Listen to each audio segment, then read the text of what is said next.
क्या पढ़ने वाले हैं? द्वितीय कोटि अभिक्रियाओं के लक्षण। ठीक है भाई, द्वितीय कोटि अभिक्रियाओं के लक्षण। हाँ हाँ मुझे पता, पहला पॉइंट कौन सा लिखोगे? कौन सा लिखोगे? बिल्कुल राइट। ये जो द्वितीय कोटि की अभिक्रियाएं होती है उनका जो वेग स्थिरांक होता है उसकी इकाई क्या होती है? क्या होती है बताओ? मोल की पावर मोल की पावर -1, लीटर की पावर 1 और पर सेकंड होती है। और वेग स्थिरांक की क्या होती है? मोल पर लीटर पर सेकंड। ठीक है, तो लिखो पहला पॉइंट, द्वितीय कोटि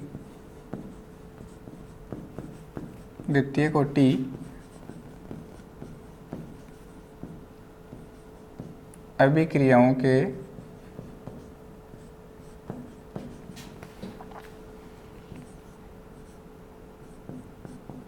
वेग स्थिरांक की इकाई क्या आएगी? मोल पर मोल लीटर पर सेकंड।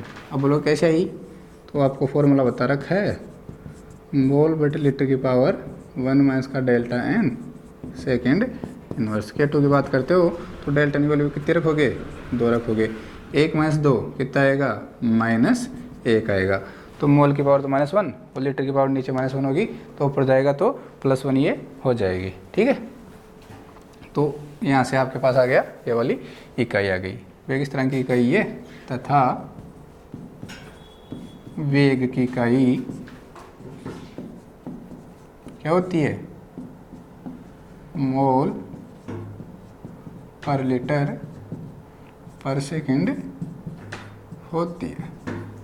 ठीक है भाई, ये आपको पता होना चाहिए। इसके बाद में पॉइंट नंबर 2 क्या कहोगे? जो द्वितीय कोटि की अभिक्रियाएं होती है उनका वेग अभिकारकों की सांद्रता के द्वितीय घात के समानुपाती होता है। या फिर आप ये ना करके ये सीधा कह सकते हो कि द्वितीय कोटि अभिक्रियाओं का जो वेग होता है वो अभिकारकों की सांद्रता के समानुपाती होता है। ठीक है,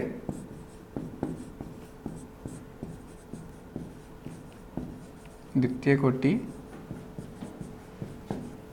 अभिक्रियाओं का वेग अभिकारकों की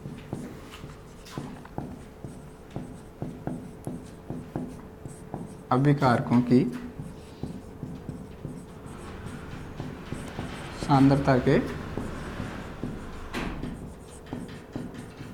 समानुपाती होता है। ठीक है, द्वितीय कोटि अभिक्रियाओं का वेग अभिकारकों की सांद्रता के समानुपाती होता है। अब देखो इसका मतलब क्या है? हमें पता है कि वेग समानुपाती ए और द्वितीय कोटि के लिए यहाँ पे पावर क्या जाएगी? 2। ठीक है, इसका मतलब हो गया ये। और आप यहाँ पे या तो नोट लगा लो या फिर स्टार लगा लो, जो आपको अच्छा लगे वो लगाओ। ठीक है भाई, हम क्या कहने वाले हैं कि द्वितीय कोटि अभिक्रियाओं के लिए जब हम अभिकारकों की सांद्रता को 2 गुना कर देते हैं तो अभिक्रिया का जो वेग है वो कितना बढ़ जाता है? 4 गुना बढ़ जाता है। ठीक है, ये क्वेश्चन आया हुआ है, शायद नेट में आया हुआ है। द्वितीय कोटि अभिक्रियाओं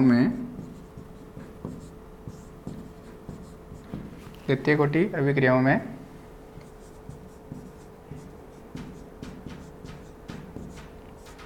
अभिकारकों की सांद्रता को 2 गुना करने पर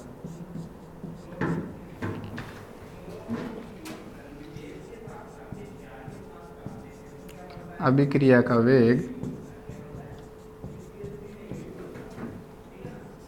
4 गुना हो जाता है। कैसे प्रूफ करोगे? आपके पास आया था वेग बराबर के टू ए की पावर 2।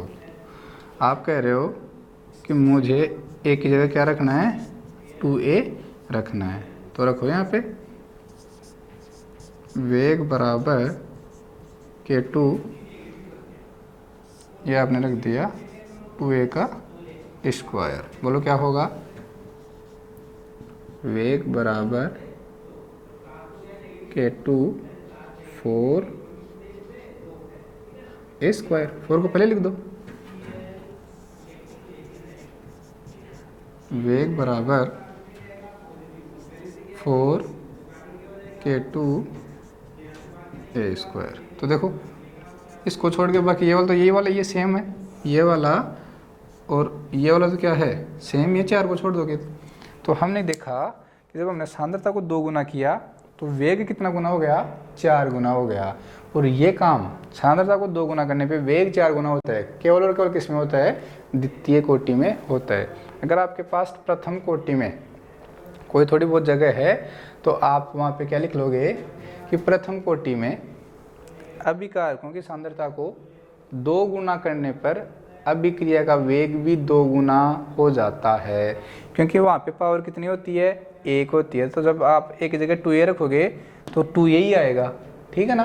ध्यान रखना, प्रथम कोटि में क्या लिखोगे कि प्रथम कोटि अभिक्रियाओं में अभिकारकों की सांद्रता को 2 गुना करने पर अभिक्रिया का वेग भी कितना हो जाता है, 2 गुना हो जाता है। तो ये जो टॉपिक मैं बोल रहा हूँ ये आपको न्यूमेरिकल सोल्व करने में आपको हेल्प करेंगे। जैसे मैंने आपको थोड़ा सा एग्जांपल लेके बताया था, तो ऐसे बिल्कुल ये ट्रिकी क्वेश्चन होते हैं और हम क्या करते हैं इनको सोल्व करने का भी लेंथी तरीका होता है।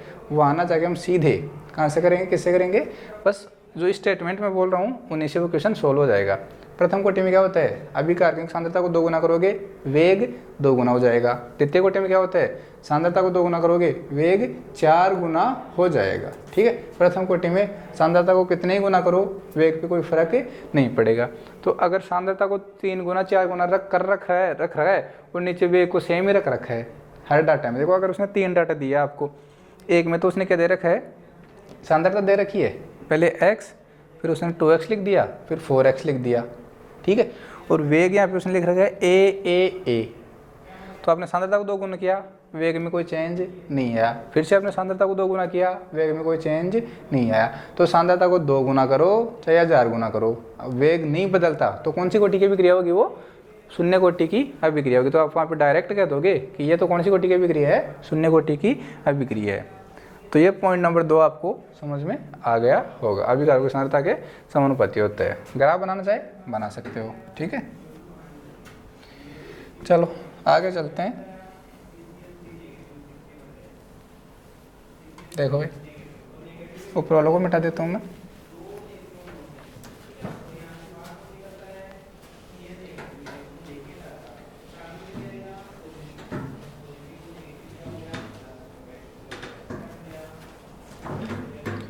मैं आपको कह रहा हूँ इसी स्टेटमेंट में कि आपको क्या करना है, वेग वर्सेस ए स्क्वायर के बीच में ग्राफ बनाओ। फटाफट से बना दो, बनाओ वेग का ए स्क्वायर के साथ ग्राफ बनाओ। बहुत बढ़िया, आपने मेरे ख्याल से यही बना होगा कि वेग बराबर के टू ए स्क्वायर। हम जानते हैं ये होता है, इसको कहाँ लेना है, वाई एक्सिस पे, इसको कहाँ लेना है, एक्स एक्सिस पे। क्या बचा सर, एम बचा तो बचा लो।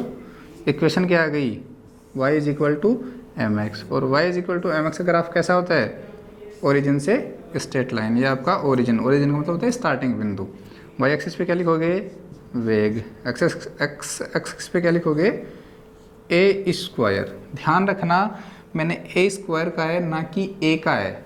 अगर मैं आपको कहता कि वेग वर्सेस ए के बीच में ग्राफ बनाओ, ठीक है भाई, वेग वर्सेस ए के बीच में ग्राफ बनाओ, तो आप देखो क्या समीकरण क्या आती है आपके पास, वेग बराबर के टू ए स्क्वायर, ठीक है। तो देखो हमें ग्राफ किस किस में बनाना है, ए के बीच में। आ क्या आ रहा है, ए स्क्वायर। तो आप y is equal to m x करते, लेकिन ये तो क्या हो जाता, एक्स स्क्वायर हो जाता, ठीक है ना। तो y is equal to m x square, इसका ग्राफ मैंने आपको बताया नहीं है, इसलिए वो आपको बनाना नहीं है। चाहो तो बना सकते हो, शायद में भी ऐसा वाला बनेगा, ठीक है, गिरता हुआ। तो आपको ग्राफ ध्यान रखना है किस किस के बीच में बना रहा है, उसका सबसे ज़्यादा ध्यान रखना है। 2 पॉइंट अपने कंप्लीट होते हैं। पॉइंट नंबर 3 कहाँ चलते हैं, अर्धायुकाल की तरफ, ठीक है भाई। पॉइंट नंबर 3 अर्धायुकाल की तरफ। क्या था अर्धायुकाल, t half is equal to 1/K2 A0, यही था। क्या कह सकते हो यहाँ से कि जो द्वितीय कोटि होती है, द्वितीय कोटि अभिक्रियाओं की जो अर्धविकल होती है वो अभिकारकों की प्रारंभिक सांद्रता क्या होती है, व्युत्क्रमणुपाती होती है। तो लिखो द्वितीय कोटि अभिक्रियाओं की अर्धविकल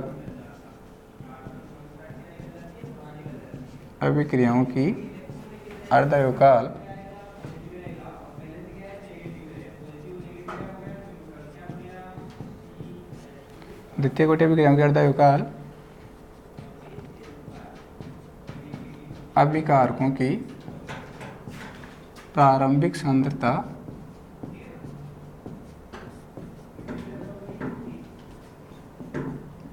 के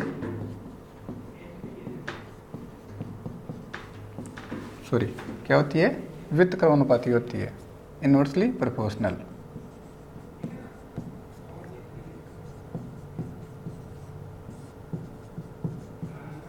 स्टेटमेंट तो आप खुद भी बना सकते हो, बस आपको पता होना चाहिए। क्या लिखा आपने कि द्वितीय कोटि की जो अभिक्रिया होती है उनकी अर्धविकल अभिकारकों की प्रारंभिक सांद्रता क्या होती है, व्युत्क्रमानुपाती होती है। अर्थात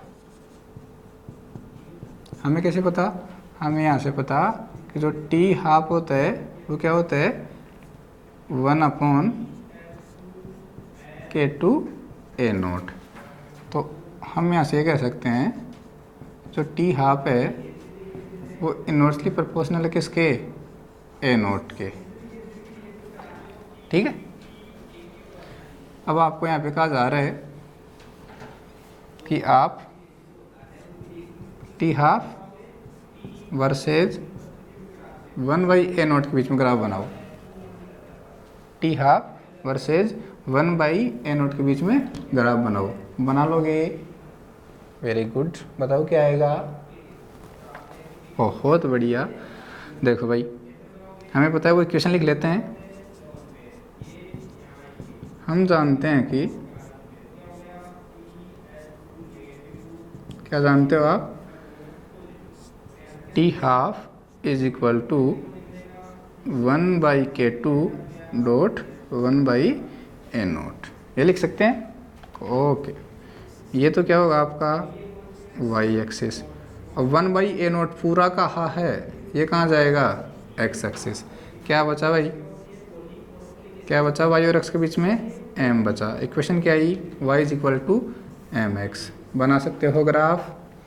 इधर क्या लिखोगे, टी हाफ, इधर क्या लिखोगे 1/A0। ध्यान रखना मैंने A0 के साथ नहीं बनाया, किसके साथ बनाया है, 1/A0 के साथ बनाया। अगर आप A0 के साथ बनाते तो क्या बनता, वो भी बताता हूँ।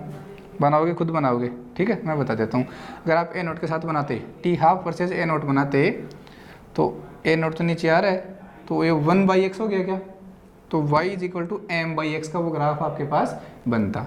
अगर आप टी हाफ वर्सेज A0 के बीच में बनाते तो ये ग्राफ बनता y is equal to m/x, क्योंकि आपका जो A0 है वो तो नीचे आ रहा है, x तो नीचे आ रहा है, एक के बटा में आ रहा है, तो ग्राफ किसका बनता, y is equal to m/x का बनता। तो वो मैं नहीं बना रहा, आप खुद बनाओगे, थोड़ा वो तो खुद भी कर सकते हो।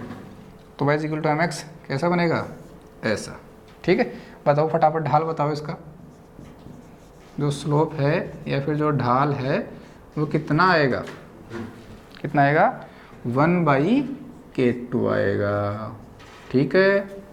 और कोई दिक्कत इसमें आपको नहीं होनी चाहिए।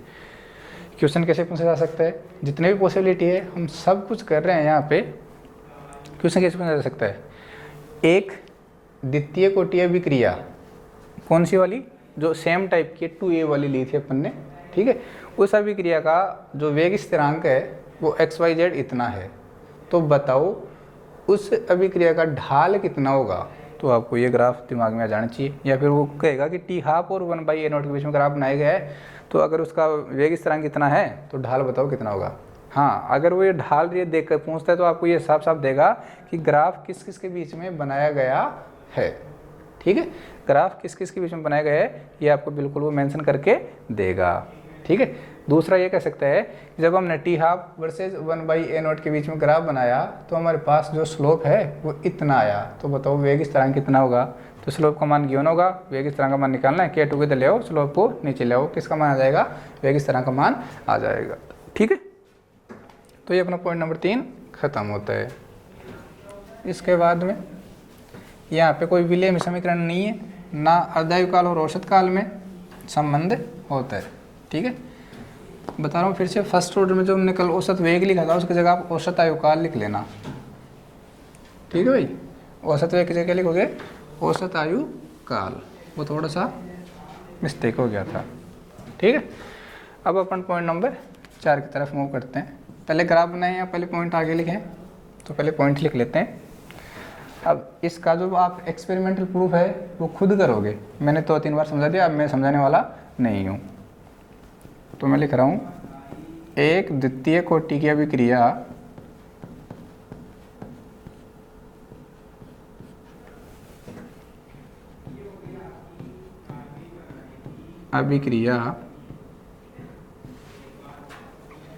कभी भी 100% पूर्ण नहीं होती है। इन्हें 100% पूर्ण होने में अनंत इनफाइनाइट अर्धायुकाल लगती है। ठीक है भाई, आप इसको क्वेश्चन बना के भी लिख सकते हो, जैसा हमने फर्स्ट ऑर्डर में लिखा था। क्या लिखा था कि क्या प्रथम कोटि की अभिक्रियाएं कभी 100% पूरी होती है। आंसर था नहीं। क्यों नहीं होती थी, हमने प्रूफ कर दिया था कि जब हम देखते हैं तो जो T 100% है वो आता है इनफाइनाइट T हाफ, अनंत T हाफ वो आता है। तो सेम कहानी आप यहाँ भी करोगे, जो T 100% होता है वो कितना आएगा, इनफाइनाइट T हाफ आने वाला है। ठीक है, ठीक है, ओके, पढ़े आगे। चलो तो ठीक है, पढ़ते हैं। ठीक है भाई, अब हम क्या बनाते हैं, ग्राफ बनाते हैं पॉइंट नंबर 5 में। फिर क्या करेंगे, पहले ग्राफ बनाएंगे अच्छे से, फिर पॉइंट नंबर 6 में क्या करेंगे, इसके एग्जाम्पल्स लिखेंगे। पॉइंट नंबर 7 में क्या करेंगे अपन कि जितने भी यहाँ से न्यूमेरिकल बन सकते हैं वो न्यूमेरिकल बनाएंगे, फिर आपका सेकेंड ऑर्डर क्या हो जाएगा, ख़त्म हो जाएगा। ठीक है, तो पॉइंट नंबर 5 ग्राफ्स जितने भी बन सकते हैं सब बनाएंगे। ठीक है, आपको एक भी ग्राफ रटना नहीं है। तो पहला मैं आपको दे रहा हूँ होमवर्क क्या, क्लास वर्क की है, अभी बनाओ। पहला ग्राफ है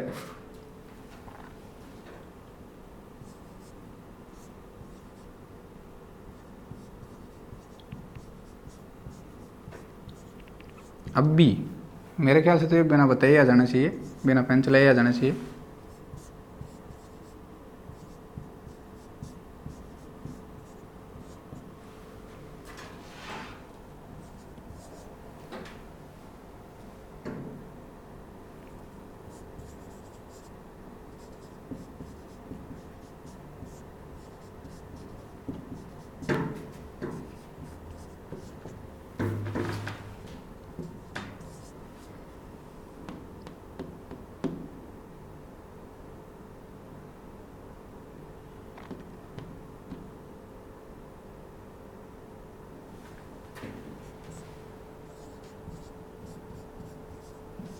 ये लो, फिलहाल ये 4 ग्राफ हैं आपके पास।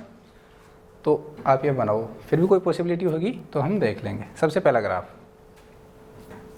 x upon a naught into a naught minus x versus t। तो हम जानते हैं, मैं नहीं लिखूँगा, k two t is equal to x over a naught into a naught minus x.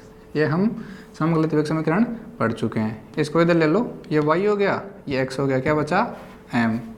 ठीक है, तो आप इसको ऐसे भी लिख सकते हो, is equal to k two T. ये क्या आपका y इज इक्वल टू, ये क्या आपका x, तो ये क्या आ गया m। बोलो क्या बना समीकरण, y is equal to m x.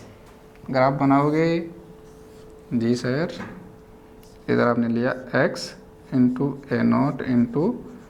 A naught minus x और नीचे समय, ये लो। ढाल कितना, स्लोप कितना, k2। Very good. Second question, बड़ा ही मज़ेदार ग्राफ और इम्पोर्टेंट ग्राफ। बोलो किस किसने बनाया, जिसने भी बनाया बहुत अच्छी बात है, जिसने नहीं बनाया उनके लिए भी क्या है, अच्छी बात है। तो देखो बनाते हैं।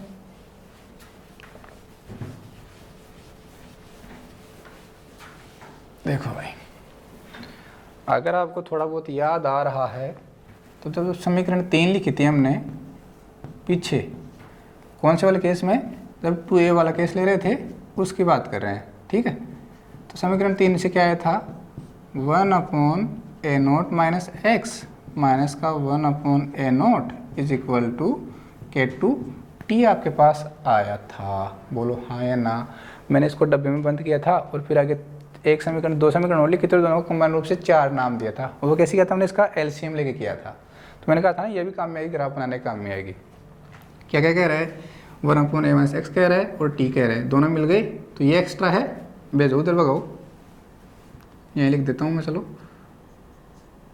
1 upon a naught minus x minus का 1 upon a naught is equal to k two t. इसको उधर भगा दो, 1 upon a naught minus x is equal to k two t और प्लस का 1 बाई ए नोट। भाई ये माइनस का है, बराबर को उधर जाएगा तो किसका हो जाएगा, प्लस का। ये कहाँ चाहिए था, वाई एक्सिस पे मिल गया। टी कहाँ चाहिए था, एक्स एक्सिस पे मिल गया। टी के पास में कौन होता है, सॉरी एक्स के पास में कौन होता है, एम। तो वाई इज इक्वल टू क्या आ गया, एम एक्स। लेकिन देखो आगे प्लस में भी कुछ ना कुछ बच रहा है, तो ये क्या होगा, प्लस का सी। इक्वेशन क्या आ गई, y is equal to m x plus c. Graph बना रहे हैं हम नीचे, इधर क्या लिखोगे, 1 upon a naught minus x, इधर क्या लिखोगे टी। तो y बराबर एम एक्स का तो ओरिजिन से स्ट्रेट लाइन होता है, एम एक्स प्लस सी का थोड़ा सा ऊपर से स्ट्रेट लाइन सीधी रेखा आनी चाहिए। ठीक है, ये वाला। अब बताओ ढाल बताओ, फटाफट ढाल बताओ। इसका जो स्लोप है वो कितना आएगा, k2, और इसका जो अंतः खंड है, बोलो सी का मान कितना आ रहा है, अंतः खंड है कितना आ रहा है, 1 बाई ए नोट। तो जो कंपटीशन एग्जाम की बता रहा हूँ वहाँ की बता रहा हूँ, यूनिवर्सिटी के एग्जाम में तो ऐसा नहीं पूछा जाता। वो कहेगा द्वितीय को टेबल क्रिया के लिए जब हमने इस और इसके बीच में ग्राफ बनाया तो हमारे पास उसका जो अंतःखंड आया वो इतना है। तो बताओ अभिकारकों की प्रारंभिक सांद्रता कितनी आएगी। अंतःखंड का मान दे दिया, प्रारंभिक सांद्रता पूछ रहे, इसको इधर ले आओ, अंतःखंड को नीचे ले आओ, आंसर आपका आ जाएगा। बोलो समझ में आया या नहीं आया, वेरी गुड। तो आगे 2 ग्राफ हो रहे हैं, फटाफट बना लो। जो चौथा ग्राफ है वो तो कुछ नहीं है, इसी से बनेगा। देखो साफ साफ देखो, इसको इधर ले जाओ, इसको इधर ले आओ, ठीक है, कुछ नहीं है। और ये तो और भी ईजी है। अभी अपने एक इक्वेशन पढ़ी थी, अभी जो सेकंड टाइप पढ़ा था, ठीक है, क्या लिखा था, कि 2 is equal to 2.303 t a minus b log b a minus x versus a b minus x, ये पढ़ते थे। ठीक है, इसको थोड़ा सा मैं रीअरेंज करके लिखता हूँ, बस इसको पहले लिख देता हूँ, K2 को बाद में लिख देता हूँ, तो आपको कोई दिक्कत इसमें नहीं होनी चाहिए। और टी को भी इधर ले आओ, ये लो, बस खुश रहो, K2T कर लो।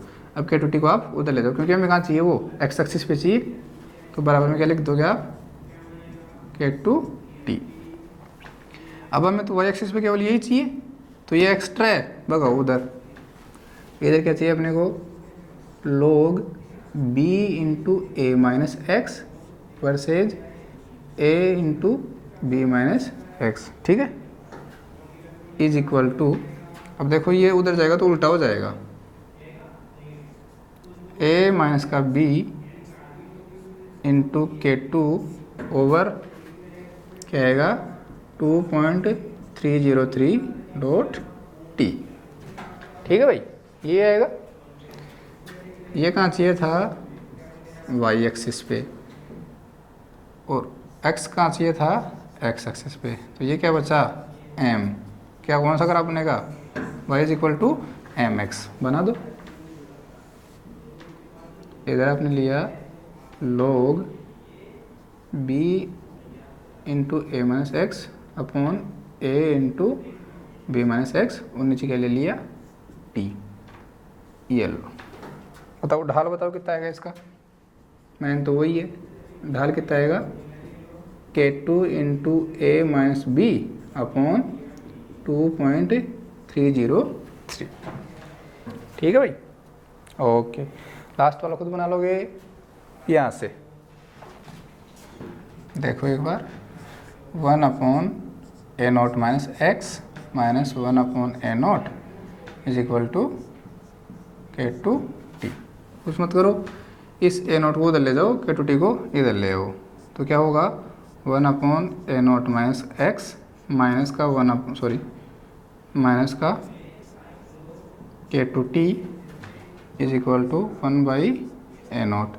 अब मैं इसको थोड़ा सा उल्टा करके लिख रहा हूँ, 1 by a naught is equal to, देखो भाई मैं ऐसे लिख सकता हूँ क्या, कि ये जो K2T है ये तो माइनस का है, और 1 बाई ए नॉट जो है, ए नॉट एक्स है, वो किसका है, प्लस का है, तो मैं इसको ऐसे लिख सकता हूँ क्या, कि माइनस का K2T और प्लस का 1 upon a naught minus x, बात वही है, कुछ नहीं किया, इसको पहले लिख दिया विद साइन, इसको बाद में लिख दिया विद साइन, ये प्लस का है ये माइनस का है, तो यही किया है। ग्राफ किस किस बीच में बनाना है, 1 अपॉन ए नॉट क्या होगा, y, दूसरा किसके बीच में, t के बीच में क्या होगा, x, x के पास में हमेशा क्या होता है, m, पास में क्या बचा, प्लस का c, बोलो ग्राफ क्या बना, y is equal to m x plus c, तो बना लोगे आप,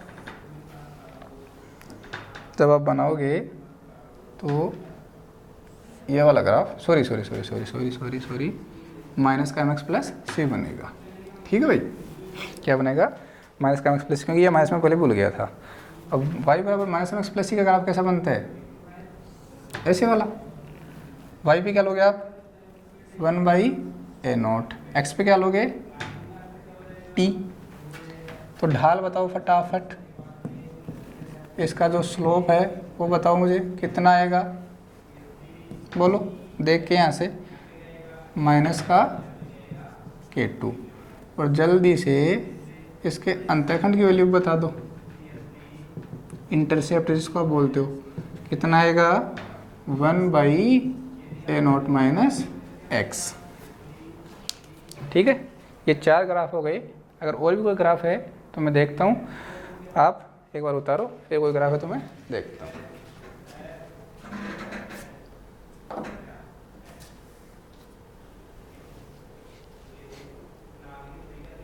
ठीक है भाई, इतने ही ग्राफ थे, सारे हो गए हैं, तो पॉइंट नंबर 5 अपना ख़त्म हो गया है, ठीक है।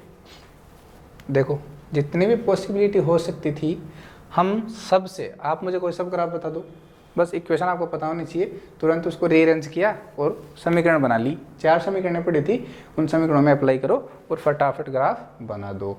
तो देखो हमने कितने ग्राफ बना लिए, कम से कम 20 ग्राफ बना लिए, शून्य कोटि, प्रथम कोटि और द्वितीय कोटि में कम से कम 20 ग्राफ बना लिए, और एक भी ग्राफ को हमने याद नहीं किया, बस हमें समीकरण पता थी, हमने उनको रीअरेंज किया और क्या बना दिया, ग्राफ बना दिया।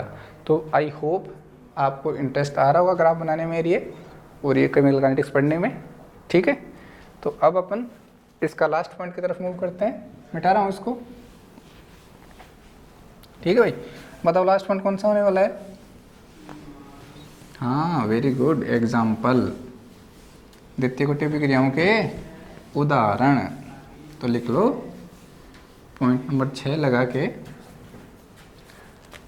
पॉइंट नंबर 6 लगा के लिख लो,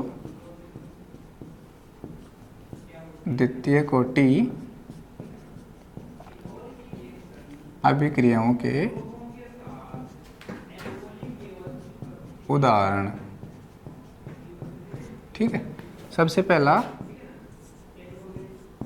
HI का विघटन, twice of HI will give H2 plus I2। इसका जो दूसरा एग्जाम्पल है वो है ओजोन का O2 में परिवर्तन,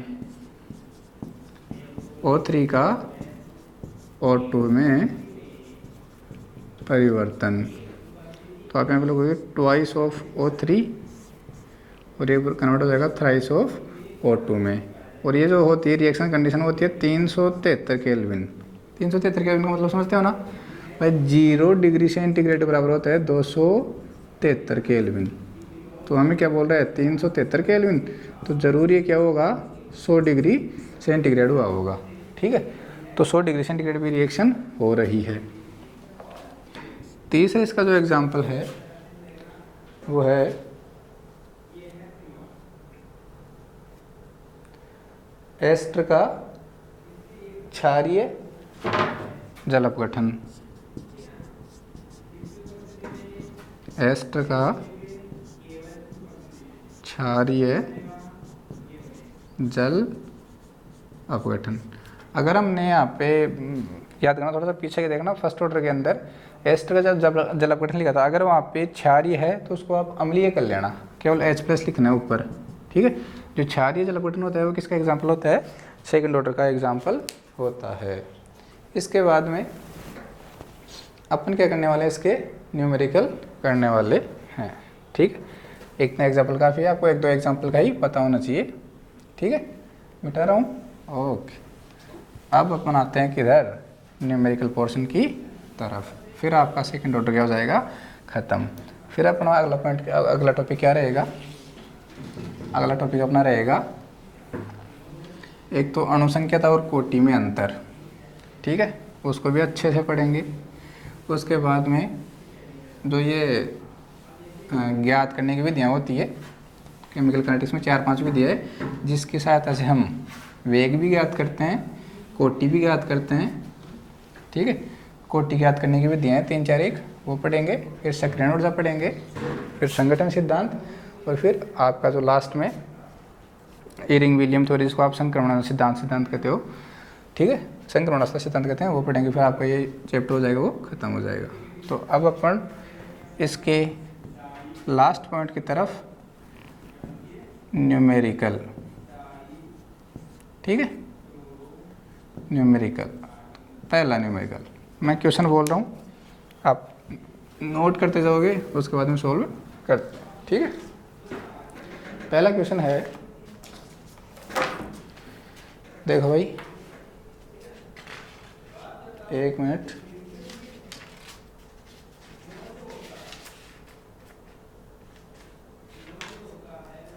हाँ, पहला क्वेश्चन है आपके पास, एक द्वितीय कोटि की अभिक्रिया में अभिकारक की सांद्रता, एक द्वितीय कोटि की अभिक्रिया में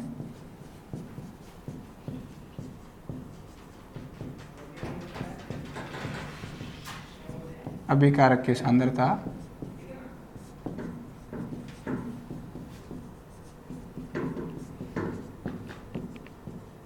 10 मिनट में 0.08, फिर से, एक द्वितीय कोटि की अभिक्रिया में अभिकारक की सांद्रता 10 मिनट में 0.08 एम से 0.04 एम हो जाती है। 0.08 एम से 0.04 एम हो जाती है। ठीक है भाई। तो सांद्रता को 0.01 एम होने में कितना समय लगेगा? तो सांद्रता को 0.01 एम होने में कितना समय लगेगा?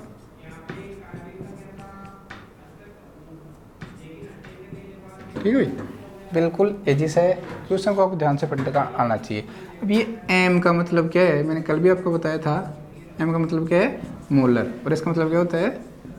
मोल पर लीटर। ठीक है भाई, एम का मतलब होता है मोलर और इसका मतलब क्या होता है? मोल पर लीटर। देखो, एक द्वितीय कोटि की अभिक्रिया में अभिकारक की सांद्रता 10 मिनट में कितनी हो रही है? 0.8 से 0.4 हो रही है। क्वेश्चन को ध्यान से पढ़ो कि 0.08 से कितनी हो रही है? 0.04। कहने का मतलब ये हुआ गया कि सीधी सीधी आधी हो गई इसकी। यही तो हुआ कि जो अभिकारकों की सांद्रता है वो कितनी हो रही है? आधी हो रही है। और आधी होने का मतलब क्या आ गया बताओ? अर्धायु काल आ गया। तो बताओ आधी होने में समय कितना लग रहा है? 10 मिनट। इसका मतलब आपको अर्धायु काल दिया गया है। तो क्वेश्चन को आपको ध्यान से पढ़ना है। तो मैं यहाँ पे सॉल्यूशन लिख रहा हूँ इसका। सांद्रता 10 मिनट में आधी हो रही है, आधी हो रही है, अर्थात अर्धायु काल दिया है।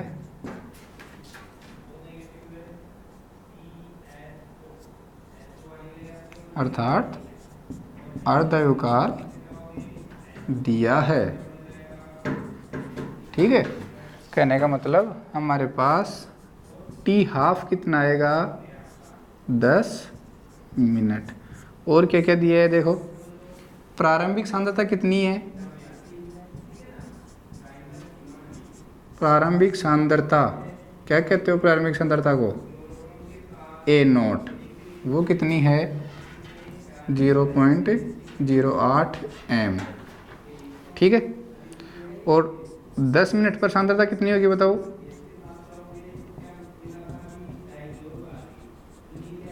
उसको कैसे लिखोगे? ए नोट माइनस एक्स।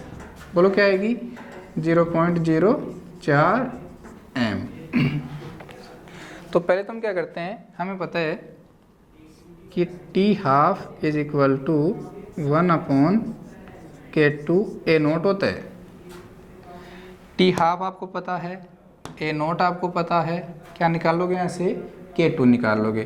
जब आप K2 पता लग जाएगा तो फिर आप नेक्स्ट समीकरण में इसको रख के क्या निकाल लोगे? वहाँ से क्या निकाल लोगे? बिल्कुल वो समय निकाल लोगे जिसमें जो सांद्रता है वो 0.01 एम हो रही है।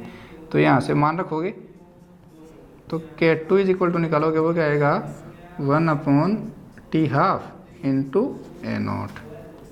वैल्यू पुट करो। K2 is equal to 1/10 into a naught कितना है? 0.08। मल्टीप्लाई करोगे कितना आएगा? 0.8। एक बार इसको एज इट इज आप रख लो। ठीक है, और चाहो तो यहाँ पे इसकी यूनिट लिख सकते हो, मोल की पावर -1 लीटर, और आपका ये पर सेकेंड। ठीक है, इसको समीकरण आप 1 कह दो। हमें एस किसका मान मिल गया? K2 का मान मिल गया। अब क्या कह रहा है? देखो, ये 2A था, आप गए P में। इनिशियल कंसंट्रेशन कितनी थी? 0.08। प्रोडक्ट की 0। ठीक है, T बराबर 10 मिनट पे कितनी हो गई ये वाली? ये कितनी हो गई? 0.04। तो इसका मतलब जरूरी है 0.04 ही होगा। ठीक है, अब क्या कह रहा है कि जब सांद्रता कितनी हो जाती है? 0.01 हो जाती है। इसका मतलब यहाँ पे कितनी कंसंट्रेशन हो रही है 0.01, मतलब a माइनस एक्स की वैल्यू आपको दे रहा है, कितनी हो रही है 0.0। तो उस टाइम पे आपका t पूछा है कितना आएगा, ठीक है ना भाई। तो उसने क्या कहा, इधर लिख रहा हूँ मैं, ए नॉट माइनस एक्स बराबर कितना हो रहा है 0.01, तो t बराबर बताओ कितना आएगा। तो अभी बता देते हैं अपन, हम जानते हैं कि, क्या जानते हो आप, K2 is equal to 1/t x over a naught into a naught minus x. आपको ए नोट की वैल्यू पता है, x की वैल्यू पता है, ए नोट माइनस एक्स की वैल्यू भी पता है, t की वैल्यू फाइंड करनी है और K2 की आपको पता है ही। तो यहाँ से t इज इक्वल टू निकालोगे 1/K2 x over a naught into a naught minus x, ठीक है। वैल्यू रखो,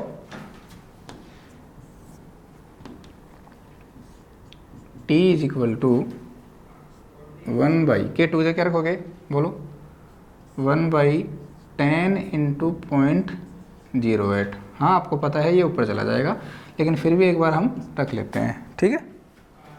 x की वैल्यू कितनी है बताओ, x की वैल्यू कितनी है, दिया हुआ था क्या x की वैल्यू, ओहो x की वैल्यू 0.07 बचेगी क्या भैया, हमें पता है ए नोट कितना है, ये कितना है 0.08 और ए नोट माइनस एक्स कितना है 0.01, तो इसमें से इसको घटा दोगे कितना आ जाएगा 0.07 ओवर, लिख सकते हो यहाँ पे जो x है वो आ जाएगा ए नोट माइनस 0.01, ये कितना है 0.08 है, 0.01 घटाओगे तो x कितना आ जाएगा 0.07 आ जाएगा, ठीक है। ए नोट कितना है 0.08 into a naught minus x कितना है 0.01, साफ साफ दिया है यहाँ पे देखो, ठीक है। इसको मैं इधर लेके आ रहा हूँ भाई, ठीक है, इसको मैं इधर ला के सोल्व कर रहा हूँ। तो t इज इक्वल टू देखो 10 इंटू 0.08 है इंटू, ये बटा में एक लगा लो इसके, तो इंटू 0.07 डिवाइडेड बाई 0.08 इंटू 0.01, ठीक है, ये आएगा। ये लो 0.08 से तो 0.08 मरा, ठीक है। ये 2 पॉइंट से 2 पॉइंट कैंसिल, देखो क्या बच रहा है, t इज इक्वल टू 10 गुणा 7/1, t बराबर कितना आया भाई 70 मिनट आया है। क्यों आया है, क्योंकि क्वेश्चन में उसने जो टाइम दिया था वो कितना, किस में दिया था, मिनट में दिया था, ठीक है। तो इस अभिक्रिया में जो अभिकारक की सांद्रता है वो 0.01 मोलर कब बचेगी, जब समय कितना हो जाएगा 70 मिनट हो जाएगा, ठीक है भाई। बोलो इसमें कोई दिक्कत हो तो बताओ, दोबारा समझा देता हूँ या फिर आप क्वेश्चन नंबर आगे वाला चेक कर सकते हो। दोबारा से देखो आपको क्या क्या गिवन है, एक बार तो उसको लिख लो। अब सांद्रता आधी हो रही है, आधी होने का मतलब क्या है, अर्धायुकाल दिया है, कितने समय में आधी हो रही है 10 मिनट में। हमने क्या कहा था कि जिस समय में अभिकारकों की सांद्रता आधी हो जाती है उसे क्या कहते हैं, अर्धायुकाल। तो 10 मिनट में आधी हो रही है तो अर्धायुकाल दे दी उसने, टी हाफ दे दिया, कितना है 10 मिनट। अब देखो पहले सांद्रता दे रखी थी कितनी थी 0.08 है, 10 मिनट बाद में मतलब a माइनस एक्स कितना दे दिया 0.04 है। हमने इसका अर्धायुकाल का फॉर्मूला लगाया और यहाँ से क्या निकाल लिया, वेग स्थिरांक K2 का मान निकाल लिया। अब अगला क्या कह रहा है, अब मुझे बताओ कि जब सांद्रता है वो 0.01 m होगी तो उसमें कितना समय लगेगा। तो हमने क्या किया, हमें पता है ये एक रिएक्शन हम लिखा करते थे, इनिशियल में कंसंट्रेशन कितनी थी 0.08, प्रोडक्ट की कंसंट्रेशन 0। अब ये कह रहा है कि ये जो रिएक्शन है वो 0.01 एम बच रही है, तो समय बताओ कितना बचेगा। अब खुद सोच लेना, ये a माइनस एक्स था अपना और ये क्या था, x था, तो उसने a माइनस एक्स का मान दे दिया, हमें a का मान पता है, तो हम किसका मान निकाल सकते हैं, यहाँ से x का मान निकाल सकते हैं। कैसे, देखो हमें पता है कि a minus x is equal to कितना दिया है, 0.01 दिया है, और हमें यह भी पता है कि a की वैल्यू कितनी है, 0.08 है, तो 0.08 माइनस एक्स बराबर 0.01। इस x को तो उधर ले जाओ और इसको उठा के इधर ले आओ, तो क्या होगा, 0.08 माइनस का 0.01 बराबर क्या हो जाएगा, x। तो x की वैल्यू कितनी आ जाएगी, 0.07। वो नहीं दे तो इसका मतलब यह थोड़ी है कि मान है ही नहीं, आप खुद निकाल सकते हो। तो आपको x की वैल्यू पता है, a0 माइनस एक्स की वैल्यू पता है, किसकी वैल्यू निकालनी है, t की। तो समाकलित वेग समीकरण यूज कर लो और आंसर निकाल दो।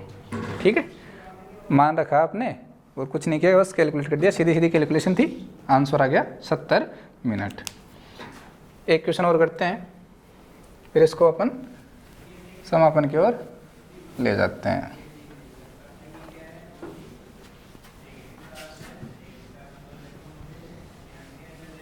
ठीक है भाई, ओके। आगे बढ़ते हैं।